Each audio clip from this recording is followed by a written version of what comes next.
دنیا اسلام اور پاکستان کی پہلی خاتون وزیر اعظم بینظیر بھٹو کی راولپنڈی میں قتل کی سازش کا ماسٹر مائنڈ پرویز مشرف اپنی سہولت کار پاکستانی فوجی اسٹیبلشمنٹ کے طفیل دبئی میں چھپا بیٹھا ہے، جبکہ کیس میں نامزد دیگر ملزمان کو بری کر دیا گیا ہے۔ بینظیر بھٹو کے قتل کے اصل محرکات کا پتہ چلانا اور اس جرم میں شریک افراد کو کیفر کردار تک پہنچانا تو دور کی بات، اب تک بینظیر بھٹو کے قتل کیس میں صرف ان 2 پولیس والوں کو سزا ہوئی جنہوں نے کرائم سین یعنی جائے قتل کو دھو دینے کا حکم جاری کیا تھا۔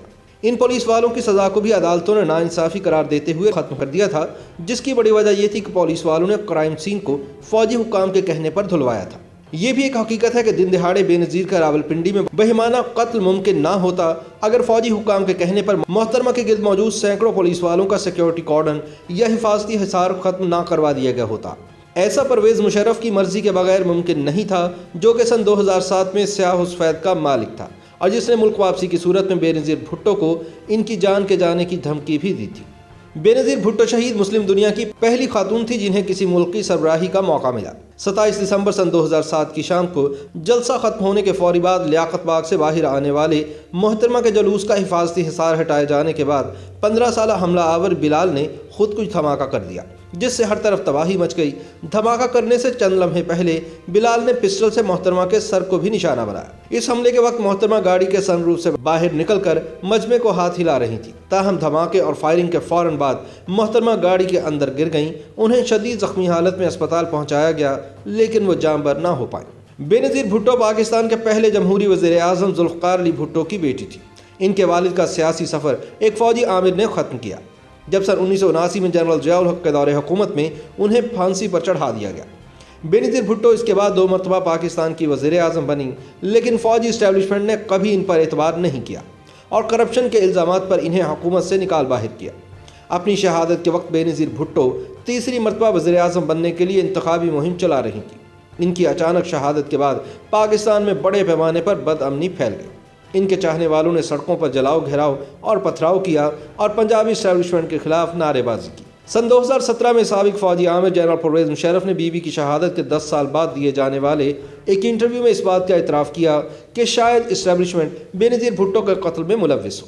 جب مشرف سے پوچھا گیا کہ کیا اسٹیبلشمنٹ میں موجود سرکش عناصر کا پاکستانی طالبان سے بینظیر بھٹو کے قتل کی منصوبہ بندی کے حوالے سے کوئی تعلق تھا، تو انہوں نے جواب دیا کہ ہاں بالکل، کیونکہ ہمارا معاشرہ مذہبی طور پر بٹا ہوا ہے۔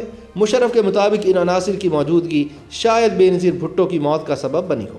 سابق فوجی سربراہ کی زبان سے نکلا ہوا یہ جملہ کافی تعجب انگیز ہے۔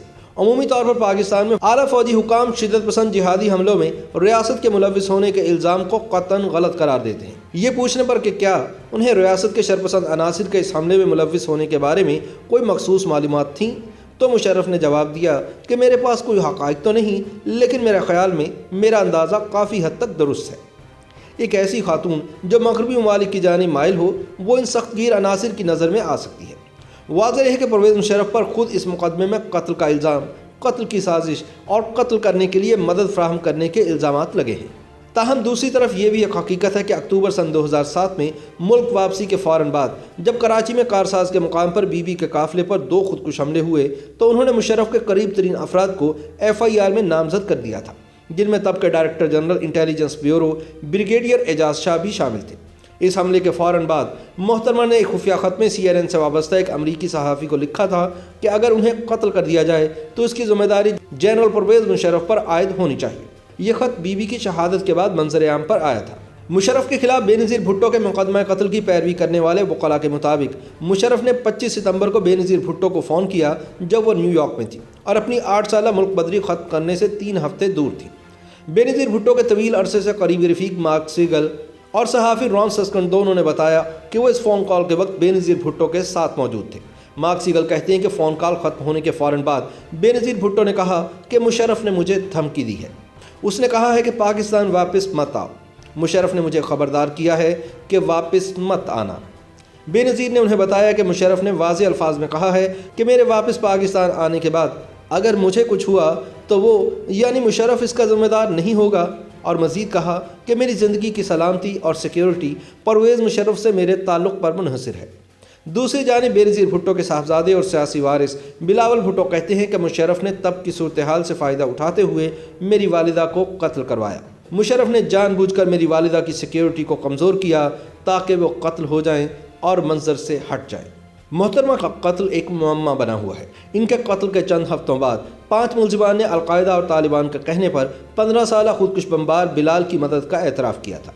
हिरासत में लिए जाने वाले पहले शख्स एतजाज़ शाह को पाकिस्तानी तालिबान ने कहा था कि वो बेनज़ीर भुट्टो को कत्ल करने के लिए खुदकश बमबार मुंतखब हुआ है, लेकिन फिर उसे मुतबादिल बमबार की हैसियत दे दी गई, जो उस वक्त सामने आता जब पहली कोशिश नाकाम हो जाती। इसके अलावा 2 और अफराद और रशीद अहमद और शेर जमान ने भी एतराफ़ किया कि वो इस साजिश के मुंतज़मीन थे। इनके अलावा रावलपिंडी से ताल्लुक़ रखने वाले हसनैन गुल और रफ़ाकत हुसैन ने हुक्काम को बताया कि उन्होंने बेनज़ीर भुट्टो को कत्ल करने से एक रात कबल बिलाल को रिहाइश फराहम की थी।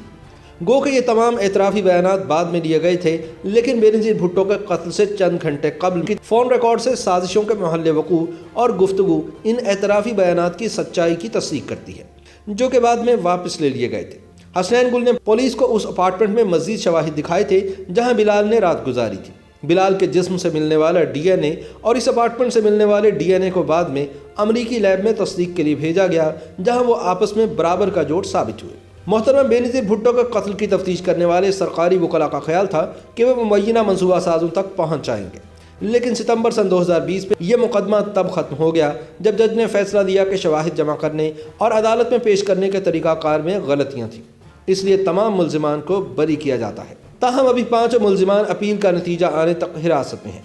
मुतादिद खुफिया दस्तावेज़ात से ज़ाहिर होता है कि पुलिस की जानिब से बीबी कत्ल केस की तफ्तीश इस कदर ख़राब तरीके से की गई थी कि ऐसा लगता है जैसे पुलिस वाले निचले दर्जे के कारकुनान की गिरफ्तारी के बाद असल सरगना या इनके गिरोह को ढूंढना ही नहीं चाहते थे। पुलिस की तफ्तीश में कोताहियाँ 18 अक्टूबर सन 2007 को बेनज़ीर भुट्टो पर कराची में होने वाले कातलाना हमले के बाद भी काफ़ी अया हुई। इस वाक़े में 2 खुदकुश बमबारों ने बेनज़ीर भुट्टो के कराची एयरपोर्ट से शहर आने वाले काफ़िले पर कारसाज के मुकाम पर हमला किया, जिसमें 150 से ज़ायद अफराद जान की बाजी हार गए और ये पाकिस्तान में होने वाले दहशतगर्दी के बड़े वाक़यात में से एक शुमार किया जाता है। पुलिस की इस हमले में तफ्तीश इतनी नीमदिली से की गई थी कि खुदकुश बमबारों की आज दिन तक शिनाख्त ना हो सकी। इस तफ्तीश के सरबरा सऊद मिर्ज़ा ने कहा था कि एक शख्स की उन्होंने उसके चेहरे के मखसूस नकूश से शनाख्त की थी कि वह कराची में रहाइश पजीर अफ्रीकी बिरादरी से ताल्लुक़ रखता है। खुदकुश बमबारों की शनाख्त के हसूल में ये अहम इत्तला कभी भी आम आवाम के सामने पेश नहीं की गई। बेनज़ीर भुट्टो के शौहर और साबिक सदर पाकिस्तान आसिफ अली जरदारी कहते हैं कि उन्होंने स्कॉटलैंड यार्ड से बीबी के कत्ल की तफ्तीश के लिए मदद ली थी और साथ साथ अक़वाम मुत्तहिदा से तफ्तीशी कमीशन भी बनवाया था, जिसने बेनज़ीर भुट्टो के कत्ल और इससे पहले के हालात और अवामिल का जायज़ा लिया था। लेकिन इस इंक्वायरी कमीशन की जानिब से कहा गया कि तफ्तीश के दौरान इनकी राह में बार बार रोड़े अटकाई गई और ये रुकावटें सिर्फ फ़ौज की जानिब से नहीं बल्कि हुकूमती वज़रा की जानिब से भी खड़ी की गई। बहुत से फ़ौजी एहलकार और सियासतदानों ने तफ्तीश में ताउन से साफ इनकार किया। तफ्तीशकारों ने मज़ीद बताया कि तहकीकात में पेशरफ्त होने के बावजूद हुकूमत की जानिब से इनको फराहम करदा हिफाजती मकान भी वापस ले लिया गया और इनकी हिफाजत पर मामूर सिक्योरिटी एहलकारों को भी ड्यूटी से हटा दिया गया। लिहाजा इस बात में कतई तौर पर कोई शक नहीं है कि बेनज़ीर भुट्टो के कत्ल के अवामिल ढूंढने के अमल को रोका गया। बेनज़ीर भुट्टो शहीद के कत्ल की साजिश करने वाली ताकतों ने इस बात को यकीनी बनाया कि असल मनसूबा साजों तक ना पहुँचा जा सके। इसीलिए इन ताकतों ने नादिर और नसूला नामी उन 2 अफराद को, जिन्होंने खुदकुश हमलावर बिलाल को बेनज़ीर भुट्टो तक पहुँचने में मदद की थी, 15 जनवरी सन 2008 को एक फ़ौजी चौकी पर मार दिया। दरअसल उन दोनों का कत्ल एक एनकाउंटर था, जो कि पाकिस्तान में मावराए अदालत कत्ल का आम नाम है।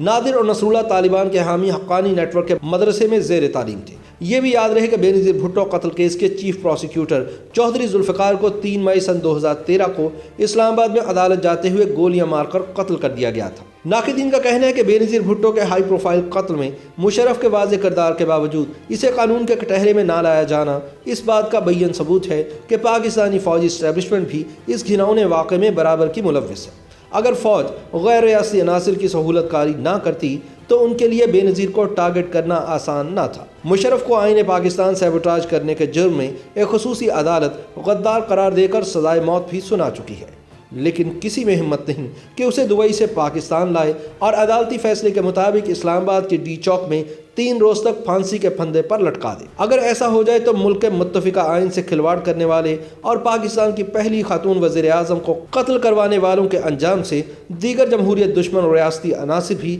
हमेशा के लिए इबरत हासिल कर लेंगे।